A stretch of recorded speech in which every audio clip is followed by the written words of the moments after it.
Welcome back. Bulletin کا کریں گے باقاعدہ آغاز، اور بلیٹن کے آغاز میں آپ کو سب سے پہلے بتاتے چلیں کہ سپاسالار Pakistan army chief general Qamar Javed Bajwa کا سندھ کے سیلاب سے متاثرہ علاقوں کا دورہ۔ سندھ آمد پر corps commander Karachi lieutenant general Muhammad Saeed نے آرمی چیف کا استقبال کیا۔ آرمی چیف نے امدادی سرگرمیوں میں مصروف اہلکاروں اور علاقہ مکینوں سے ملاقات کی اور بات چیت کر کے ان کے مسائل بھی سنے۔ جنرل قمر جاوید باجوہ نے سندھ کے سیلاب زدہ علاقوں کی فضائی نگرانی بھی کی۔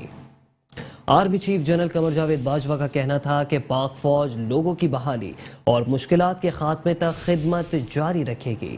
Army chief general Qamar Javed Bajwa کا سندھ کے سیلاب سے متاثرہ علاقوں کا دورہ۔ سندھ آمد پر corps commander Karachi lieutenant general Muhammad Saeed نے army chief general Qamar Javed Bajwa کا استقبال کیا۔ آرمی چیف نے امدادی سرگرمیوں میں مصروف اہلکاروں اور علاقہ مکینوں سے ملاقات کی، لوگوں سے بات چیت کے دوران ان کے مسائل بھی سنے۔ جنرل قمر جاوید باجوہ نے صوبہ سندھ کے سیلاب زدہ علاقوں کی فضائی نگرانی بھی کی۔ کہا کہ پاک فوج لوگوں کی بحالی اور مشکلات کے خاتمے تک خدمت جاری رکھے گی۔ Army chief general Qamar Javed Bajwa کا صوبہ سندھ کے سیلاب سے متاثرہ علاقوں کا دورہ۔ سندھ آمد پر corps commander Karachi lieutenant general Muhammad Saeed نے army chief general Qamar Javed Bajwa کا استقبال کیا۔ Army chief general Qamar Javed Bajwa نے امدادی سرگرمیوں میں مصروف اہلکاروں اور علاقہ مکینوں سے ملاقات، بات چیت کر کے ان کے مسائل بھی سنے۔ جنرل قمر جاوید باجوہ نے صوبہ سندھ کے سیلاب زدہ علاقوں کی فضائی نگرانی بھی کی۔ اس موقع پر آرمی چیف نے کہا کہ پاک فوج لوگوں کی بحالی اور مشکلات کے خاتمے تک اپنی خدمت جاری رکھے گی۔ Army chief general Qamar Javed Bajwa کا صوبہ سندھ کے سیلاب سے متاثرہ علاقوں کا دورہ، ریلیف اینڈ ریسکیو آپریشن کا جائزہ لیا۔ سندھ آمد پر corps commander Karachi lieutenant general Muhammad Saeed نے آرمی چیف کا استقبال کیا۔ آرمی چیف نے امدادی سرگرمیوں میں مصروف اہلکاروں اور علاقہ مکینوں سے ملاقات کی، بات چیت کے دوران ان کے مسائل بھی سنے۔ جنرل قمر جاوید باجوہ نے سندھ کے سیلاب زدہ علاقوں کی فضائی نگرانی بھی کی۔ ریسکیو اینڈ ریلیف آپریشن کا army chief general Qamar Javed Bajwa نے از خود جائزہ لیا۔ کہا کہ پاک فوج لوگوں کی بحالی اور مشکلات کے خاتمے تک اپنی خدمت جاری رکھے گی۔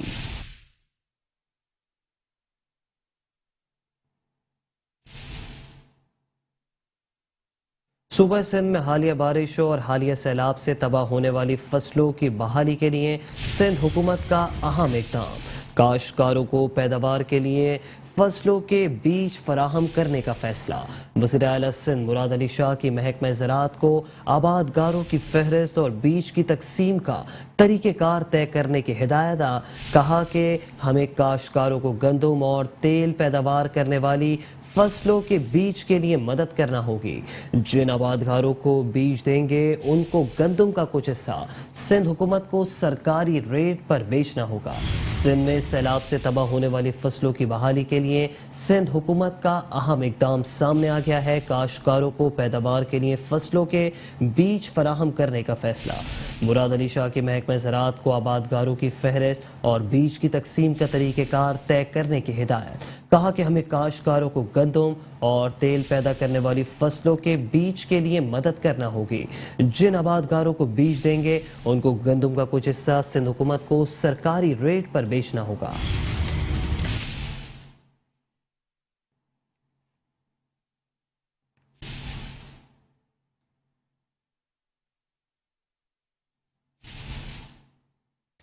تو تمام دوست ممالک کی طرح ایتھوپیا بھی سیلاب متاثرین کی خدمت میں پیش رہا۔ ایتھوپیا کے سفیر جمال باقر عبداللہ کا صوبائی وزیر social welfare Sajid Jokhio, commissioner Karachi Muhammad Iqbal Memon اور ایڈمنسٹریٹر نور حسن جوکیو کے ہمراہ ملی ٹینٹ سٹی کا دورہ۔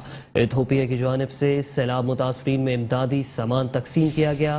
سفیر جمال باقر عبداللہ نے کہا کہ اس دکھ کی گھڑی میں پاکستان کی حکومت اور عوام کے ساتھ ہیں۔ سیلاب متاثرین کی مدد کرنا ہم سب کا فرض ہے۔ ایتھوپیا کے سفیر جمال باقر عبداللہ کا صوبائی وزیر ساجد جوکیو، کمشنر کراچی محمد اقبال میمن اور ایڈمنسٹریٹر نور حسن جوکیو کے ہمراہ ملی ٹینٹ سٹی کا دورہ۔ ایتھوپیا کی جانب سے سیلاب متاثرین میں امدادی سامان تقسیم کیا۔ سفیر جمال باقر عبداللہ نے کہا کہ اس دکھ کی گھڑی میں پاکستان کی حکومت اور پاکستان کی عوام کے ساتھ کھڑے ہیں۔ سیلاب متاثرین کی مدد کرنا ہم سب کا فرض ہے۔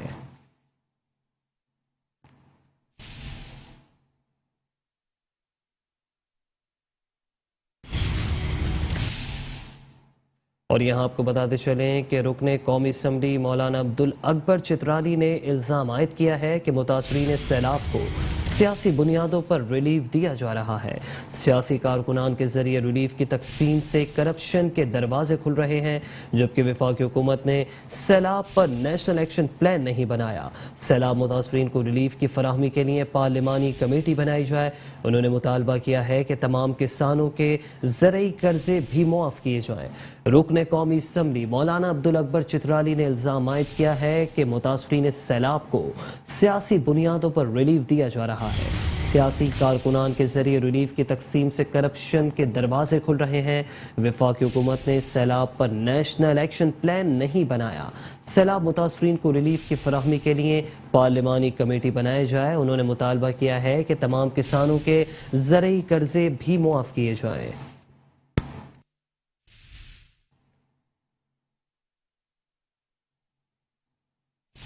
الیکشن کمشنر سندھ اعجاز انور چوہان کہتے ہیں کہ الیکشن کسی کی ڈکٹیشن یا خواہش پر نہیں ہوں گے۔ کہا کہ بلدیاتی انتخابات 2 مرحلوں میں کروانے کا سندھ حکومت کا ہمیں پروپوزل ملا ہے۔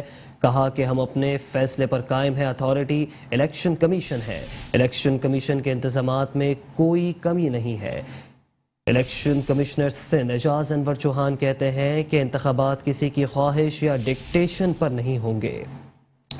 بلدیاتی انتخابات 2 مرحلوں میں کروانے کا سندھ حکومت کا پروپوزل وصول ہوا ہے۔ ہم اپنے فیصلے پر قائم ہے۔ اتھارٹی صرف الیکشن کمیشن ہے۔ الیکشن کمیشن کے انتظامات میں کوئی کمی نہیں ہے۔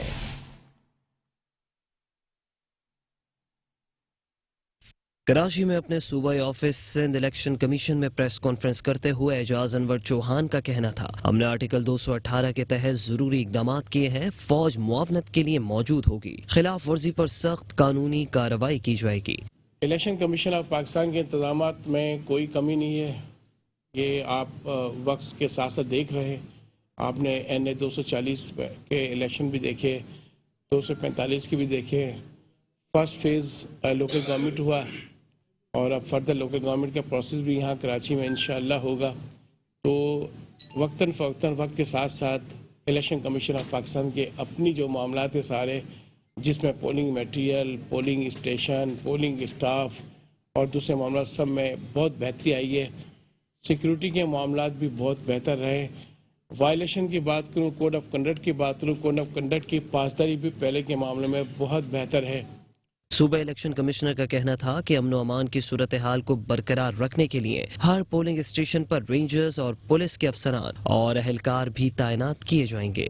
تو NA 194 پولنگ اسٹیشن ہے، NA جو ہے 237 میں، اور جو دوسری NA ہے اس میں 330 پولنگ اسٹیشن ہے ملیل میں، کرنگی میں۔ اس میں بھی یہی سلسلہ ہے پولیس کی ڈپلائمنٹ کا، اور ساتھ ساتھ QRF کے طور پہ پولیس کی پیٹرولنگ بھی ہوگی، اور وہ بھی اچھی خاصی اس میں تضاد نفی لگائی گئی ہے۔ پولیس افسران کا تقرر بھی کیا گیا۔ آئی ہم نے جو پلان بتایا سیکورٹی کا، وہ خاطر خواہ پلان تھا، اور انشاءاللہ پولیس کی نفی بہت بہتر انداز سے ہوگی۔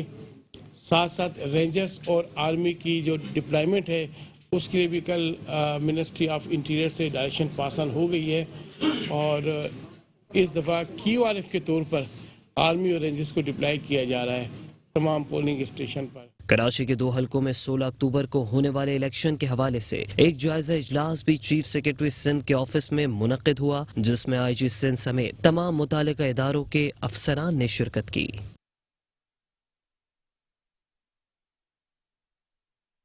گورنر سندھ کامران خان ٹسوری کہتے ہیں کہ صوبے میں سپریم کورٹ آف پاکستان کے احکامات کے مطابق بااختیار بلدیاتی قانون بنایا جائے گا۔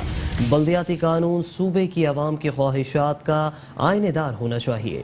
گورنر ہاؤس میں متحدہ قومی موومنٹ پاکستان اور پاکستان پیپلز پارٹی کے مشترکہ اجلاس کی صدارت کرتے ہوئے گورنر سندھ کامران خان ٹسوری کا کہنا تھا کہ دونوں جماعتوں کو عوام کا مینڈیٹ حاصل ہے، اس لیے عوام کی امنگوں کے مطابق بلدیاتی قانون تشکیل دیا جائے۔ اجلاس اجلاس میں آئین کے آرٹیکل 140A کے تحت سپریم کورٹ آف پاکستان کے احکامات پر عمل درآمد کرتے ہوئے صوبے میں بلدیاتی قانون میں اختیارات پر مثبت پیش رفت ہوئی۔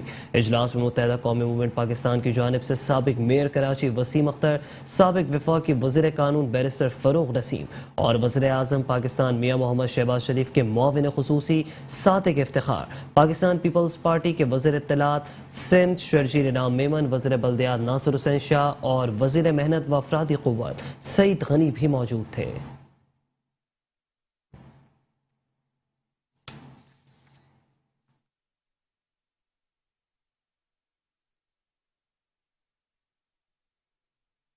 گورنر سندھ کامران خان ٹسوری سے وزیر اعظم پاکستان میاں محمد شہباز شریف کے معاون خصوصی صادق افتخار کی ملاقات ہوئی، جبکہ اجلاس میں اس عزم کا اظہار کیا گیا ہے کہ گورنر سندھ کامران خان ٹسوری نے کہا ہے کہ وفاق اور صوبے کے درمیان ہم آہنگی، دو طرفہ تعلقات اور اہمیت کے امور پر تبادلہ خیال ہوگا۔ گورنر سندھ کامران خان ٹسوری نے یہ بھی کہا کہ صوبے کی ترقی کے لیے وفاق کا تعاون قابل تحسین ہے، وفاق کی فنڈنگ سے جاری ترقیاتی منصوبے اہم ثابت ہوں گے۔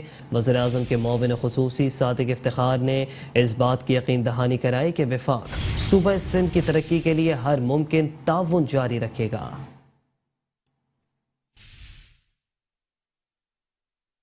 گورنر سندھ کامران خان ٹسوری نے وزیر اعظم کے معاون خصوصی صادق افتخار، سماجی کارکن رمضان چھیپا، دعوت اسلامی کی 4 رکنی وفد سے ملاقات کی۔ وزیر اعظم کے معاون خصوصی صادق افتخار سے ملاقات کے دوران وفاق و صوبے کے درمیان ہم آہنگی، دو طرفہ تعلقات اور اہمیت کے امور پر تبادلہ خیال کیا گیا۔ گورنر سندھ نے کہا کہ صوبے کی ترقی کے لیے وفاق کا تعاون قابل تحسین ہے، وفاق کی فنڈنگ سے جاری ترقیاتی منصوبے اہم ثابت ہوں گے۔ وزیر اعظم کے معاون خصوصی صادق افتخار کا کہنا تھا کہ وفاق صوبے کی ترقی کے لیے ہر ممکن تعاون جاری رکھے گا۔ گورنر سندھ کامران خان ٹسوری سے سماجی کارکن رمضان چھیپا نے بھی ملاقات کی۔ ملاقات میں فلاحی اقدامات، فلاحی معاشرے کی تشکیل میں چھیپا جیسے اداروں کے کردار سمیت دیگر امور پر بات چیت ہوئی۔ گورنر سندھ نے کہا کہ فلاحی ادارہ چھیپا فاؤنڈیشن فلاحی سرگرمیوں میں کلیدی کردار ادا کر رہا ہے۔ حادثات کی صورت میں مریضوں کے اسپتال منتقلی اور مستحق افراد میں کھانے کی تقسیم اہم کام ہے۔ ان کا کہنا تھا کہ فلاحی اداروں کو ہر ممکن مدد، تعاون اور معاونت فراہم کریں گے۔ فلاحی سرگرمیوں کا مقصد دکھی انسانیت کی خدمت ہے۔ رمضان چھیپا نے کہا کہ عوام کی مشکلات کم کرنے کے لیے ہر ممکن کوششیں کر رہے ہیں۔ گورنر سندھ نے دعوت اسلامی کے 4 رکنی وفد سے ملاقات کے دوران کہا کہ دینی شعبے میں دعوت اسلامی کی خدمات لائق تحسین ہیں۔ مدنی ٹیلی ویژن اسلامی معلومات کی فراہمی کا اہم ذریعہ ہے۔ گورنر سندھ کا کہنا تھا کہ اس کے ذریعے مسلمانوں کو دینی مسائل سے آگاہی حاصل ہوتی ہے۔ دعوت اسلامی کے تحت شجرکاری مہم بھی اہم ہے، اس کے ذریعے شہر کے ماحول کو صاف ستھرا بنانے میں مدد ملے گی۔ وزیر اعلیٰ سندھ سید مراد علی شاہ سے فرانس کے سفیر کی ملاقات ہوئی، جبکہ اس ملاقات میں فرانس کے قونصل جنرل اور سندھ کے چیف سیکرٹری ڈاکٹر محمد سہیل راجپوت بھی موجود تھے۔ ملاقات میں زراعت، واٹر سپلائی اور آر او پلانٹ کے شعبوں میں مل کر کام کرنے پر اتفاق کیا گیا۔ مراد علی شاہ نے کہا کہ فرانس کو واٹر سپلائی سسٹم میں اچھا تجربہ ہے، زراعت اور دودھ کی صنعت میں فرانس سندھ کی مدد کر سکتا ہے۔ باہمی تعاون سے دونوں ممالک کی زراعت میں تحقیق اور مزید جدت آئے گی۔ وزیر اعلیٰ سندھ مراد علی شاہ سے فرانس کے سفیر کی ملاقات ہوئی۔ اس ملاقات میں فرانس کے قونصل جنرل اور chief secretary Sindh doctor Sohail Rajput بھی شریک تھے۔ ملاقات میں زراعت، واٹر سپلائی اور آر او پلانٹ کے شعبوں میں مل کر کام کرنے پر اتفاق کیا گیا۔ مراد علی شاہ نے کہا کہ فرانس کو واٹر سپلائی سسٹم میں اچھا تجربہ ہے، زراعت اور دودھ کی صنعت میں فرانس سندھ کی مدد کر سکتا ہے۔ باہمی تعاون سے دونوں ممالک کی زراعت میں تحقیق اور جدت آئے گی۔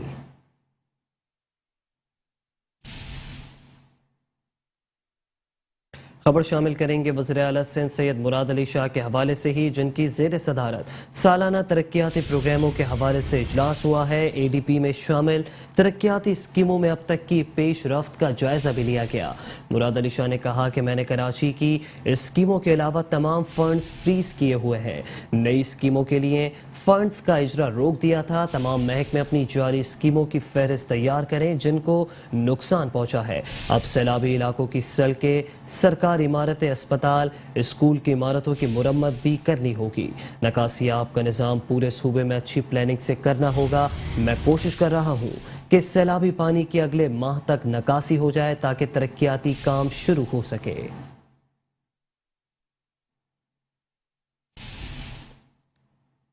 خبروں کا سلسلہ جاری ہے، حاضر ہوں گے ایک بریک کے بعد۔ ویلکم ہے۔ خبروں کے سلسلے کو آگے بڑھاتے ہوئے آپ کو بتائیں کہ پاکستان پیپلز پارٹی کے رہنما اور سابق وفاقی وزیر ڈاکٹر عاصم حسین کی کوششیں بلاخر رنگ لے آئیں۔ بلدیہ وسطی کے لیے حکومت سندھ کی جانب سے OZT کی رقم میں 15% اضافہ کر دیا گیا۔ ملازمین کی تنخواہوں میں اضافے اور ہیلتھ کارڈ کا اجرا کا اعلان بھی کر دیا گیا ہے۔ کہتے ہیں کہ پاکستان پیپلز پارٹی ضلع وسطی کراچی کی ترقی اور خوشحالی کے لیے سنجیدہ ہے۔ ریٹائرڈ اور متوفی ملازمین کے واجبات اور بقایا جات بلا تاخیر ادا کیے جائیں۔ بلدیہ وسطی کے تمام شعبہ جات کو کمپیوٹرائز کر کے کرپشن اور کرپٹ افراد کو گرفت میں لایا جائے گا۔ پیپلز پارٹی کے رہنما ڈاکٹر عاصم حسین کی کوششیں بلاخر رنگ لے آئیں۔ بلدیہ وسطی کے لیے حکومت سندھ کی جانب سے OZT کی رقم میں 15% کا اضافہ، ملازمین کی تنخواہوں میں اضافے اور ہیلتھ کارڈ کے اجرا کا بھی اعلان کر دیا گیا ہے۔ اس موقع پر ڈاکٹر عاصم حسین کا کہنا ہے کہ پاکستان پیپلز پارٹی ضلع وسطی کراچی کی ترقی اور خوشحالی کے لیے سنجیدہ ہے۔ ریٹائرڈ ملازمین کے واجبات اور بقایا جات بلا تاخیر ادا کیے جائیں۔ بلدیہ وسطی کے تمام شعبہ جات کو کمپیوٹرائز کر کے کرپشن اور کرپٹ افراد کو گرفت میں لایا جائے گا۔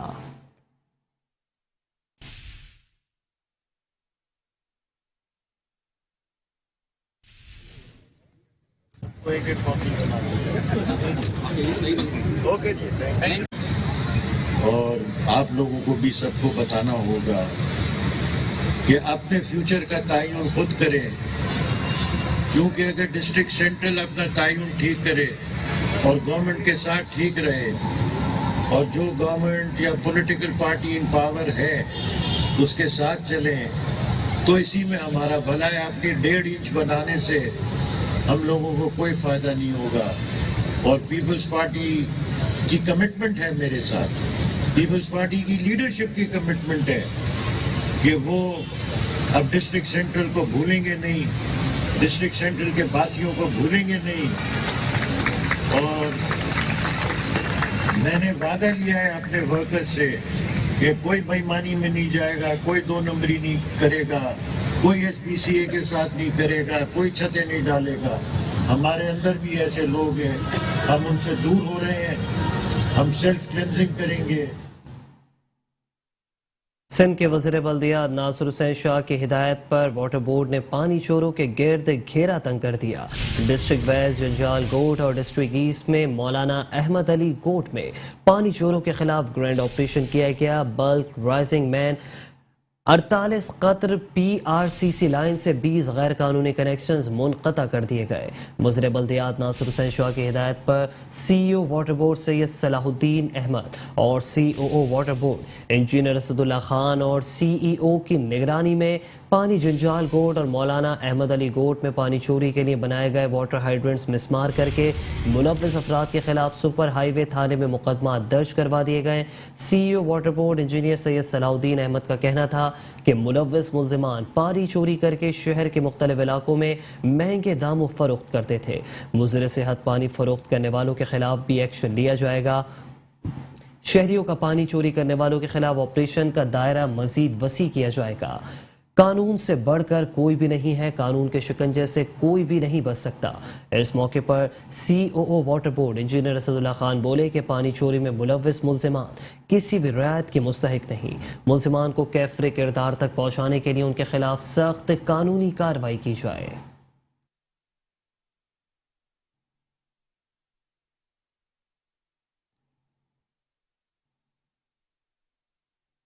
کراچی واٹر بورڈ کے تمام پمپنگ اسٹیشنز پر کے الیکٹرک کا بڑا بریک ڈاؤن کی وجہ سے تمام پمپنگ اسٹیشنز کے فیڈر ٹرپ ہو گئے۔ فیڈر سٹرپ ہونے کے باعث تمام پمپنگ مکمل بند ہو گئی۔ واٹر بورڈ حکام کا کہنا ہے کہ بجلی بریک ڈاؤن کی وجہ سے شہر میں پانی کی فراہمی متاثر ہو گئی ہے کہ الیکٹرک انتظامیہ کو اطلاع بھی دے دی گئی ہے۔ پمپنگ اسٹیشن کی بجلی کی بحالی کا کام اس وقت جاری ہے، ایسا کہنا ہے واٹر بورڈ حکام کا، جبکہ واٹر بورڈ حکام نے شہریوں سے التجا بھی کی ہے کہ پانی کا استعمال احتیاط کے ساتھ کیا جائے۔ ملک کے جنوبی ٹرانسمیشن سسٹم میں حادثاتی خرابی کے باعث متعدد جنوبی پاور پلانٹس مرحلہ وار ٹرپ ہو رہے ہیں۔ وزیر توانائی نے جو ہے پریس کانفرنس کے بعد یہ اعلامیہ جاری کیا ہے، جبکہ ساتھ ہی ساتھ آپ کو بتائیں کہ حادثاتی خرابی کی وجہ سے ملک کے جنوبی حصے میں بجلی کی ترسیل میں رکاوٹ آ رہی ہے۔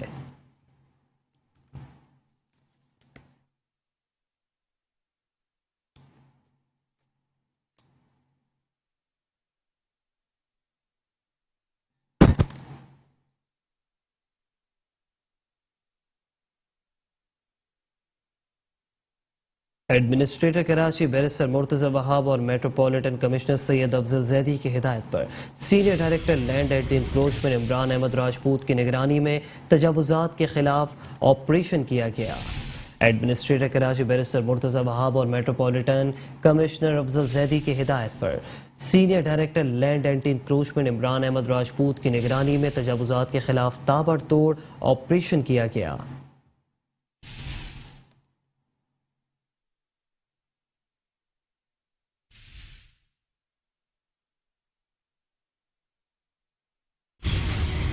ڈسٹرکٹ کماڑی کے علاقہ شہر شاہ پراچا چوک کے اطراف اسسٹنٹ کمشنر کے ہمراہ تجاوزات کے خلاف کارروائی کی گئی۔ لوہے کے کاؤنٹر، ٹھیلے و دیگر سامان ضبط کیا گیا۔ نارتھ ناظم آباد ڈویژن میں ڈینگی وائرس کے بڑھتے پھیلاؤ کے خلاف پنکچر شاپس پر کارروائی کی گئی۔ متعدد بار تنبیہ کے بعد کارروائی کے دوران پنکچر کی دکانوں پر پانی کے کھلے ٹب اور دیگر سامان ضبط کیا گیا۔ ڈسٹرکٹ سینٹر لیاقت آباد ڈویژن میں تجاوزات کے خلاف کارروائی کی گئی، جس میں لیاقت آباد 10 نمبر اطراف روڈ اور فٹ پاتھ پر قائم تجاوزات کا خاتمہ کیا گیا۔ تمام کارروائیاں ڈائریکٹرز، ڈپٹی ڈائریکٹرز نے کی، جبکہ علاقہ اسسٹنٹ کمشنر ثنا طارق، زینب، ایریا پولیس، رینجرز اور اسٹاف بھی موجود تھا۔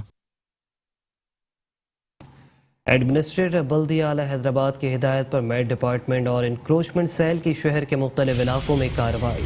غیر قانونی گوشت کے ٹھیے اور پتھارے تحویل میں لے لیے گئے۔ مزید کارروائی جاری رکھنے کا عندیہ بھی دیا۔ حیدرآباد سے رپورٹ کر رہے ہیں ہمارے نمائندے شازیب شیخ۔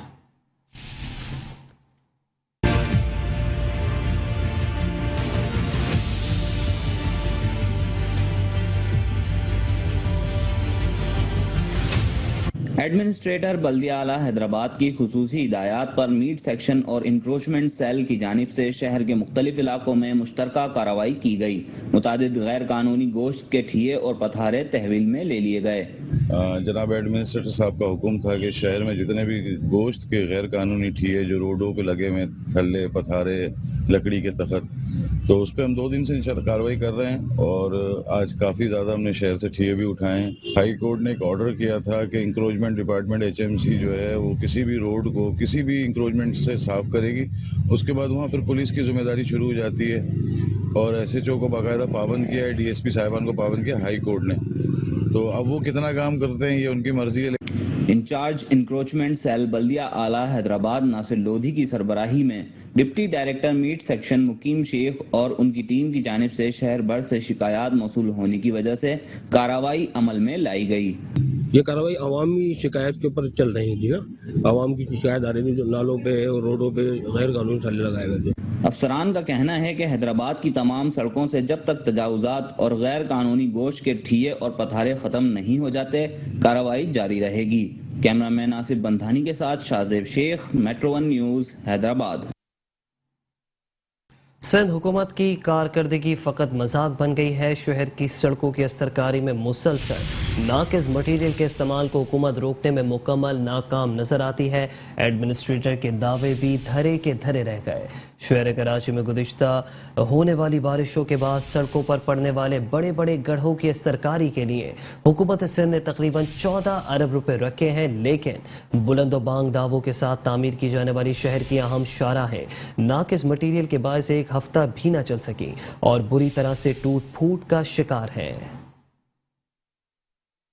شہر کراچی میں گزشتہ ہونے والی بارشوں کے بعد سڑکوں پر پڑنے والے بڑے بڑے گڑھوں کی استرکاری کے لیے حکومت سندھ نے تقریباً 14 ارب روپے رکھے ہیں، لیکن بلند و بانگ دعووں کے ساتھ تعمیر کی جانے والی شہر کی اہم شاہراہیں ناقص مٹیریل کے باعث ایک ہفتہ بھی نہ چل سکیں اور بری طرح ٹوٹ پھوٹ کا شکار ہو گئیں۔ یہ بہت غلط کر رہے، اتنا مال ڈال رہے نا، تو یہ اس کے قابل نہیں ہے۔ یہ بالکل موٹا ہونا چاہیے اور سائڈ میں جو فرش ہونا چاہیے، لیکن سارا ادھر یونیورسٹی کا لوگ آ رہے اور سارا کا تکلیف ہے۔ تھرو آؤٹ ہر جگہ شہر کے اندر یہی کام ہو رہا ہے۔ ہمارے سمجھ میں تو یہ آ رہا ہے کہ انہوں نے اپنا جو پیسہ ہے اس کو کم خرچ کر کے زیادہ دکھا کے وہ خانہ پوری کرنا ہے. شہریوں کا کہنا ہے کہ چند روز قبل سڑک کی تعمیر کے موقع پر بلند و بانگ دعوے کرنے والے مرتضی وہاب نے سڑک کی تعمیر کو سندھ حکومت کا بڑا کارنامہ قرار دیتے ہوئے دعویٰ کیا تھا کہ انہوں نے کراچی کے عوام سے کیا وعدہ پورا کر دیا. ایک ہفتے کے بعد غیر معیاری اور انتہائی ناقص مٹیریل سے بنائی گئی سڑک اور پانی اور سیوریج لائنوں کے ناقص درستگی کا بھانڈا پھوٹنے پر ہی مرتضی وہاب نے فوری طور پر سڑک کی تعمیر کے دعوے سے دستبردار ہوتے ہوئے یو ٹرن لے لیا. لیکن اس کے باوجود شہر کی دیگر سڑکوں کی ہونے والی استرکاری میں بھی غیر معیاری اور انتہائی ناقص مٹیریل استعمال ہو رہا ہے. لیکن کوئی چیک اینڈ بیلنس نہیں لگتا کہ یا تو ٹھیکیدار بہت پاورفل ہے یا پھر افسران بھاری رشوت کے باعث بولنے سے قاصر ہیں.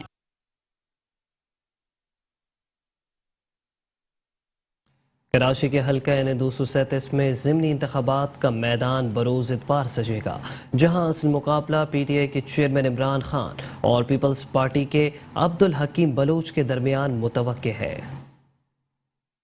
کراچی میں قومی اسمبلی کا حلقہ N237 Bhittaiabad, Bakhtawar Goth airport, Shah Faisal town, Malir cantt, Bilawal Jokhio Goth, Madina colony, Malir توسیع کالونی، جعفر طیار سوسائٹی، داؤد کوٹ، قائد آباد، مرغی خانہ، فیوچر کالونی، محمد نگر لانڈی، معین آباد لانڈی، مانسہرہ کالونی، برمی کالونی، دارالعلوم ابراہیم حیدری، کورنگی کریک سمیت دیگر علاقوں پر مشتمل ہے، جہاں 1,65,913 مرد اور 1,28,786 خواتین ووٹرز یعنی مجموعی طور پر 2,94,699 رجسٹرڈ ووٹرز اپنا حق رائے دہی استعمال کریں گے. ضمنی انتخابات کے لیے حلقے میں 194 پولنگ اسٹیشنز قائم کیے جائیں گے، جن میں 190 مشترکہ جبکہ 2 پولنگ اسٹیشنز خواتین اور 2 مردوں کے لیے مخصوص ہوں گے. حلقے میں 194 پریزائڈنگ افسران بھی تعینات ہوں گے. حلقے میں 11 امیدوار میدان میں ہیں، تاہم اصل مقابلہ پاکستان تحریک انصاف کے چیئرمین عمران خان اور پیپلز پارٹی کے عبدالحکیم بلوچ کے درمیان متوقع ہے. پی ایس پی کے عامر شیخانی، ٹی ایل پی کے سمیع اللہ خان اور جے یو آئی کے محمد اسماعیل بھی میدان میں ہیں. 6 آزاد امیدوار بھی اس حلقے سے مقابلے میں حصہ لیں گے.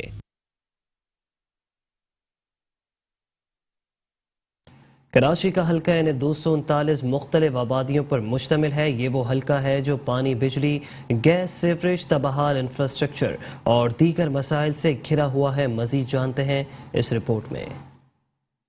حلقہ N239 میں شامل اکثر علاقوں کی سڑکیں مکمل یا پھر جزوی طور پر ٹوٹ پھوٹ کا شکار ہیں. سیوریج لائنوں کی تنصیب کے کام کا آغاز تو ہوا لیکن مکمل نہیں ہو سکا. حلقے کی سڑکوں پر گڑھے اتنے گہرے ہیں کہ اگر کسی گاڑی کا پہیہ گڑھے میں چلا گیا تو مالی ہی نہیں بلکہ جانی نقصان کا خدشہ بھی لاحق رہتا ہے. یہاں کچھ کچے علاقے اور گوٹ بھی قائم ہیں جہاں سڑکوں اور سیوریج کا نظام انتہائی بوسیدہ ہو چکا ہے. جگہ جگہ بہتا گندا پانی اور گٹر کے نشاندہی کے لیے لگائی گئی کرسیاں اور ڈنڈے علاقے کی حالت بیان کر رہے ہیں. حلقے میں بجلی کی کئی گھنٹوں تک آنکھ میں چولی معمول کی بات ہے. گیس کی بلا تعطل ترسیل سردی میں تو چھوڑیے گرمیوں میں بھی دستیاب نہیں.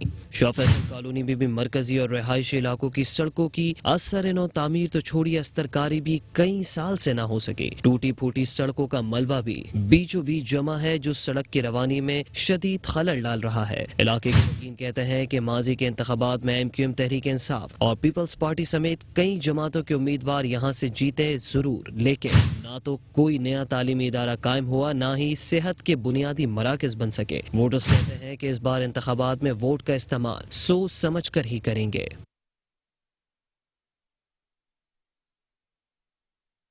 صوبہ سندھ میں بلدیاتی انتخابات کے دوسرے مرحلے میں کراچی کے 7 اضلاع میں 84,05,345 رجسٹرڈ ووٹرز اپنا حق رائے دہی استعمال کریں گے. 25 ٹاؤن کی 246 UCs کے چیئرمین اور وائس چیئرمین شپ جیتنے کے لیے کس سیاسی جماعت نے کتنے امیدوار میدان میں اتارے ہیں، دیکھتے ہیں اس رپورٹ میں.